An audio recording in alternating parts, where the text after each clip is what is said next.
So we know that Edward Richtofen is going to be at the forefront for Black Ops 6 Zombies, revealed to be the director of Requiem at the end of Black Ops Cold War, and now 5 years later in BO6, after locking up Requiem in Black Site 13, which is the map terminus, he has proceeded with Project Janus. This was something that was briefly touched upon at the end of Cold War, but as a part of Black Ops 6's marketing, we've also seen little hints of it as well. The box art for Black Ops 6 has just been revealed to us, which is this up on screen now. I mean, it looks pretty cool. I personally think we are kind of reaching the end of physical copies of video games. Unfortunately, I'm a person that much prefers physical copies. I collect them when I can because then I've got them for life, but ever since you were forced to download games onto your console, whether you had a physical or digital copy of the game, it just hasn't felt the same to me. And because in most cases, unless you know someone, you can play digital downloads quicker than you can physical copies. So unfortunately, I'm not going to be pre-ordering this steelbook cover for Black Ops 6 just because I want to play it the second it comes out at midnight on the day of release, not have to wait to receive it through the post 8 hours later. But it does look cool. Like I said, you can get it from Game in the UK and GameStop in the US. On the front we have Adler, on the back we have that new character, I can't remember his name, and then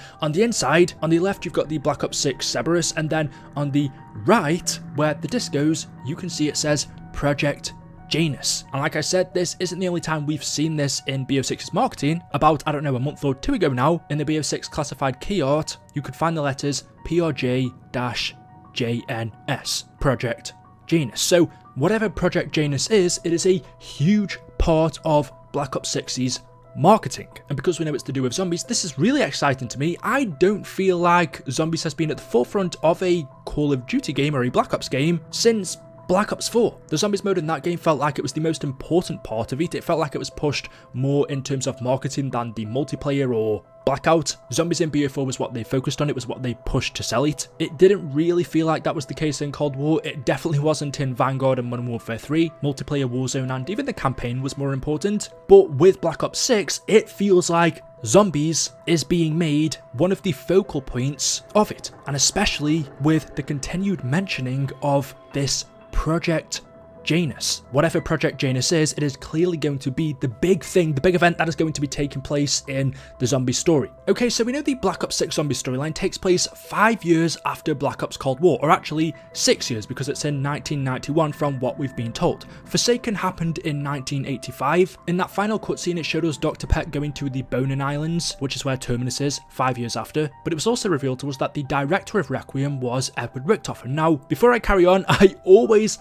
still, for some reason, get people saying to me, Eli, that is not Richtofen, stop calling him that. That is Eddie, that is someone totally different. I've been having people tell me this since this was revealed to us. Don't call him Richtofen, refer to him simply as Eddie. However, as I continuously have to state to some people, no, his name hasn't changed. Whilst yes, it may be a different version of Richtofen that we've seen in the past, it is not Ultimus Richtofen or Primus Richtofen, it is Eddie Richtofen that we saw in that final Black Ops 4 cutscene in Tag der Toten. Those two children we saw in the forest, Samantha and Eddie, when the multiverse was destroyed at the end of that game and everybody was killed or banished to the Dark Ether. The only two left were these two children, Samantha and Eddie, who walked into the light, into this new singular Cold War universe, one that was supposed to be free of zombies. So that child version of Eddie Richtofen that we saw at the end of Black Ops 4 is the same Eddie Richtofen we are now seeing as a grown-up in Black Ops Cold War. Richtofen is simply his surname, that hasn't changed. We can see his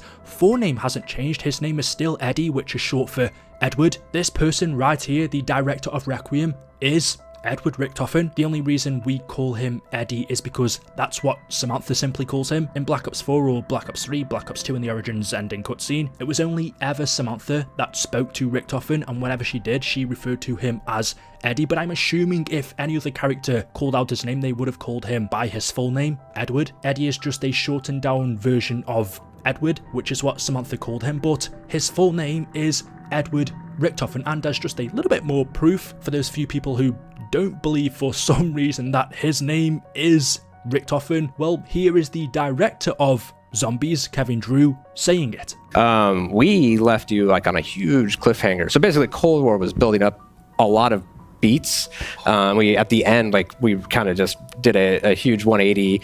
The director ended up being Edward Richtofen, who is a long-stay zombies character. He betrays your entire squad. He sends them off of prison for 5 years, and we're here now in the early 90s picking up the pieces. So these the crew have been in prison for 5 years. They've been just, Sarah Connoring, basically just doing a lot of push-ups and just ready for revenge. Ready to roll. So as you just heard Kevin Drew say, at the end of Black Ops Cold War, they did a 180 and revealed that the director of Requiem is Edward Richtofen, who was a long-stay character, the exact character we saw as a child in Black Ops 4. So hopefully those queries stop. This is Edward Richtofen, or Eddie Richtofen. I think it's probably easier if we just call him by his shortened down name, Eddie, so then it does leave people less confused, saying, well, hang on, I thought Edward Richtofen died in Black Ops 4, thinking that this is the Ultimus or the Primus version or some other, when this was supposed to be the innocent child version of Eddie Richtofen. But as you can see now, by some of the things he's done, causing Samantha to become trapped in the Dark Ether, betraying the Requiem team and having them locked up in prison, Richtofen in Cold War or Black Ops 6 definitely doesn't seem to be innocent, but the reason why that might be the case is all down to Project Janus, and that's what we have yet to figure out, what Project Janus even is. We have theories, but we don't actually know. If you look up or just Google Janus, you will learn that in ancient Roman religion and mythology, Janus was the god of gates and doors. To the ancient Romans, this god held the key to metaphorical doors and gateways between what was and what is to come, the liminal space of transitioning out of one period of time and into something new. The Romans of course had gods and goddesses for everything. Poseidon was the god of the sea, Venus was goddess of love and beauty, Apollo, god of the sun. There was also Jupiter, Saturn, Mercury, who our planets are named after. And then there's Janus, a lesser known god, but arguably one of the most important. He was the god of doors, gates, and transitions.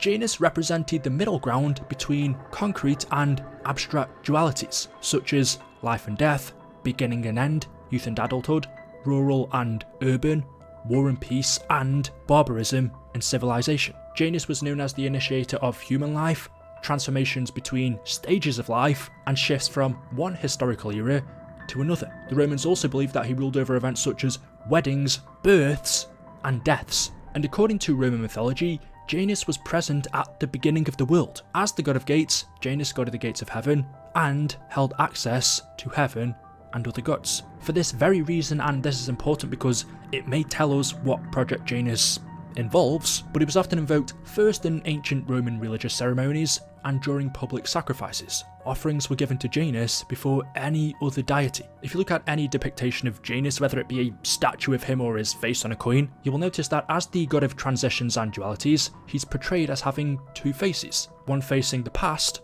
and one facing the future. So knowing the meaning of Janus, that very well could give us an idea of what Richtofen's project actually revolves around. Now we know one big event that happened to him in Cold War, or just before we played, between the events of him arriving in the Cold War universe as a child, growing up, and then him becoming the director in Requiem, is he actually had a wife and a child. That's all we know about them. However, another event that took place in the Cold War universe was Weaver and Samantha killed a child and his mother. This child was called Samuel. We don't know his mother's name, but Weaver and Samantha accidentally killed them in a house fire. Samantha gave Weaver intel. Weaver went to this house, and not knowing this child and his mother was there, he burned it down and killed them.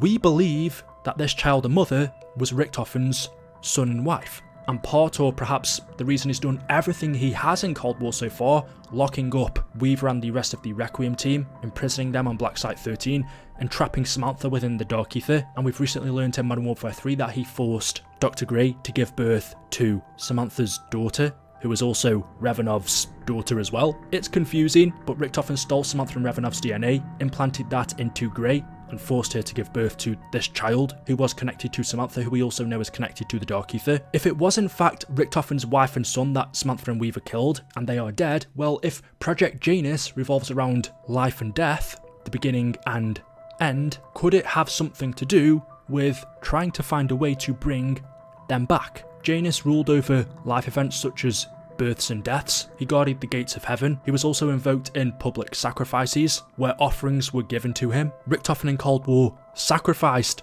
Samantha, entrapping her in the Dark Ether. There is a reason why Richtofen has named Project Janus after the Roman god. So what the god Janus stands for is what Richtofen's Project Janus is going to entail. Possibly the gateway between us and the Dark Ether. Possibly him somehow trying to bring his family back from the dead. How you would do that, I don't know, other than turning them into zombies. Would there then be a way to turn them back into humans once they're back alive, reanimated as the undead? I can't say for sure. However, it is super interesting, and to know that this is the forefront of Black Ops 6, not just what's going to be taking place in the storyline, but also the game as a whole, the marketing for it, tells us it's going to be big. I'm really interested. So yeah, there we go. Let me know your thoughts in the comment section below. As always, hopefully you've enjoyed the video today. If you have, drop a like rating. Make sure you are subscribed to stay up to date with the latest content on the channel. Thank you all for watching, and I will see you in the next one. Until then, goodbye.